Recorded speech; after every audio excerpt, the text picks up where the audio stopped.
festa da Páscoa.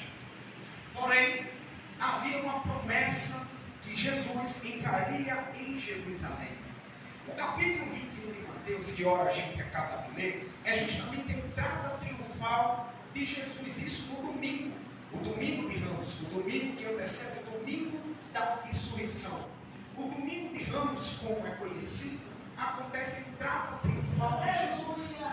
A jumentinha que a gente acaba de ler também é o cumprimento da promessa e da profecia de Zacarias, capítulo 9, versículo 9, que diz que o rei viria montado no jumento. Isso no Antigo Testamento. E no Novo Testamento havia o cumprimento.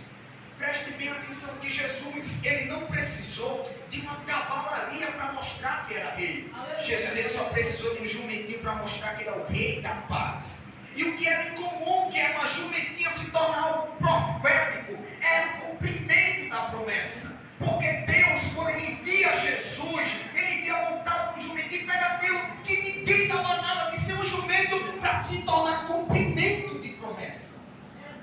Segunda-feira. A segunda-feira, como a gente sempre fala da Semana Santa, segunda-feira santa, terça-feira santa, a segunda-feira em Mateus capítulo 21, versículos 12 em diante. Jesus, ele purifica o templo.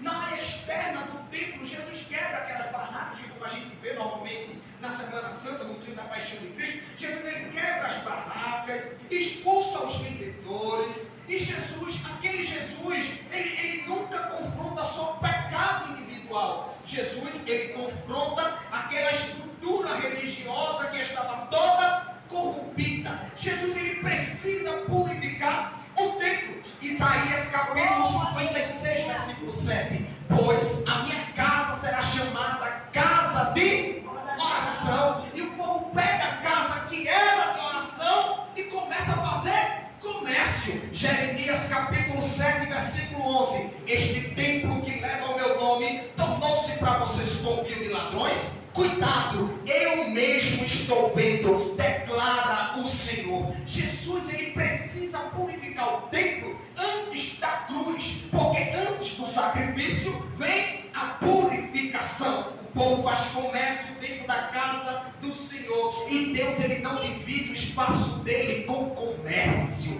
Onde deveria ser casa de oração, o povo faz o quê? O povo faz comércio. O templo estava cheio de gente, mas estava vazio de Deus. O mesmo Jesus que no domingo foi aclamado com Hosana, Hosana, Hosana, é o mesmo Jesus que na segunda-feira confronta. E esse Jesus é o mesmo que está aqui para falar com você nessa noite de Santa Ceia. O mesmo Jesus, ele está aqui.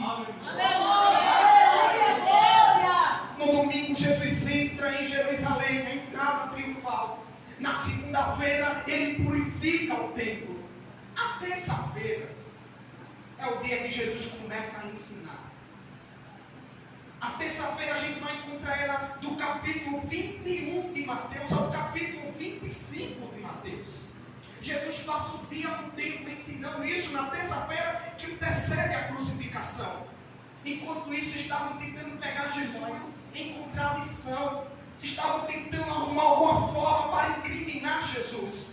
O capítulo 23 do livro de Mateus, a Bíblia diz que Jesus, ele denuncia a hipocrisia, ele denuncia os falsos religiosos. O capítulo 24 de Mateus, a Bíblia diz que Jesus revela o futuro. E o capítulo 25 de Mateus, que é a parábola das 10 virgens que todos nós conhecemos, Jesus prega ela na terça-feira, e aí Jesus ensina ela como devemos estar preparados para a sua vida. Ainda Jesus ensinando, ele sobe para o Monte das Oliveiras e prega o sermão profético contra os falsos cristos, contra os falsos profetas, contra as futuras guerras, a fome, os terremotos.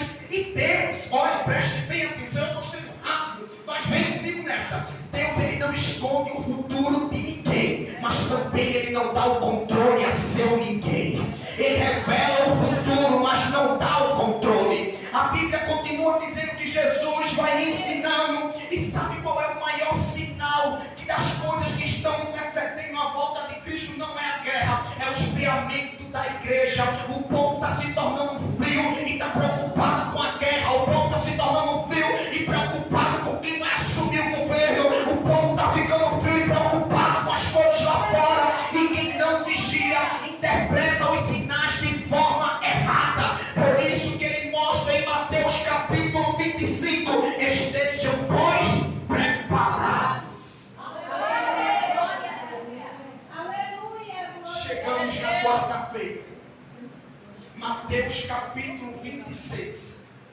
A quarta-feira é o dia do silêncio.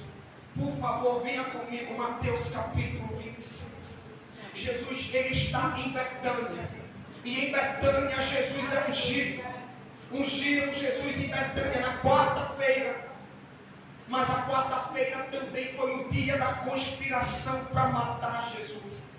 Mateus capítulo 26, versículos 14, 15 e 16. Judas traiu Jesus. Porque quem não reconhece o valor, negocia Jesus por qualquer coisa. Antes do sacrifício de Cristo veio o silêncio da quarta-feira. A Bíblia não mostra na quarta-feira Jesus pregando, mas mostra Jesus na quarta-feira sendo ungido em Betânia. O silêncio de Deus não é que Ele está ausente, é que Deus está preparando o cenário perfeito. Deus, quando Ele está em silêncio, não é porque Ele abandonou. O silêncio de Deus não é abandono, é Ele preparando o cenário para aquilo que Ele quer fazer. Aleluia! Chegamos à quinta-feira, Mateus capítulo 26, versículo 17 a 54. Eu me peguei nessa palavra.